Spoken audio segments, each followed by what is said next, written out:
The Missing Coach, written by TheBuriedTruck, edited, told and directed by Angel Birella Productions.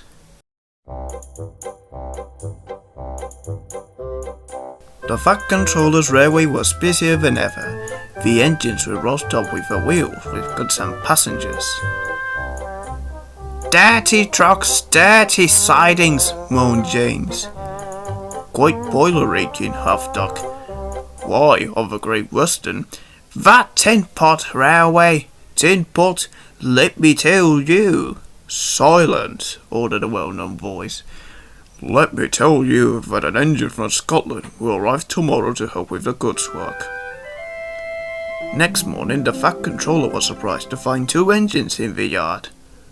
"Good day," he said. "What are your numbers?" "Can't I say, sir?" said one. "Well, that's the number way," finished the other. "What are your names?" "Donald and Dougie, sir." "Good. I shall ask your controller which of you belongs here."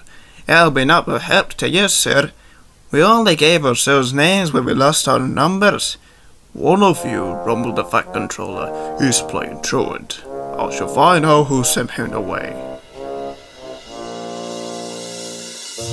Soon, the twins were given new numbers. Donald was 9 and Douglas 10. "They put numbers on our tenders, Dougie," whispered Donald, "but not on us." "You mean," smirked Douglas, "we can just that," grinned Donald. The twins went to work with Doc in the yard. They handled the coaches and trucks with ease. Doc was impressed. "Take my tip," advised Doc. "Watch out for Gordon, Henry and James. They're sure to be trouble." That night, the twins backed into the shed and gave cheerful deep-toned whistles to the others. "They sounded like bosses," murmured Gordon. "Or ships," smirked Henry. "You wouldn't be making fun of us, would you?" Gordon and Henry jumped. "Oh, no, certainly not." "Good. So mind you keep it that way." So Gordon and Henry did. The next day, Gordon arrived at the big station with Express. Doc was arranging Donald's goods train, so Douglas offered to shunt the coaches away. As he did, he began to worry. "I hope the Fat Controller doesn't find out I shouldn't be here," he thought. "I could be a sight going back." Gordon Express has a special coach for the passengers wanted to travel on Thomas's branch line. It must be shunted separated from the others for Thomas to collect. Donald was so preoccupied he forgot the special coach. As the twins were having a drink, Thomas came fussy. "Where's my coach?" "Coach? What coach?" "The special coach Gordon brings for me. I must find it." Thomas was hardly out of sight when a mob of angry passengers erupted from the sidings, right out of the special coach. "Lord sakes!" cried Douglas. "They complained to the Fat Controller." "Listen," whispered his driver. "I got a plan." Soon, the Fat Controller and the station master came strolling over. They were most surprised with what they found. Donald's tender sat on cobble behind Douglas.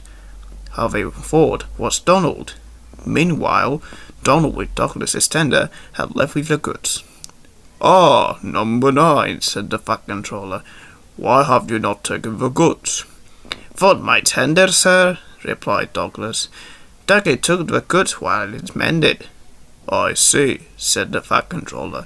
"Why did number 10 leave so suddenly?" "Perhaps, sir," said Douglas, "he saw you coming and thought he was late." At that moment, Percy came puffing up. "Douglas, where would you like to my straw trucks?" Percy had meant to say Donald, but he'd forgotten which number belonged to which twin. "Just living in there," replied Douglas. "Oh, Douglas!" thundered the Fat Controller. Both engines went pale. "Why are you masquerading with Donald's tender?" Sir, I see what's happened here," interrupted the Fat Controller. He turned to the station master. "Please tend to the passengers. I'll show handle this." Douglas, where did you become number 9? That will be all, Percy, finished the Fat Controller. Off you go. Percy scampered away as quickly as he could. Douglas was left in no doubt as to what the Fat Controller thought of his trick, and suffice to say, his worries only worsened.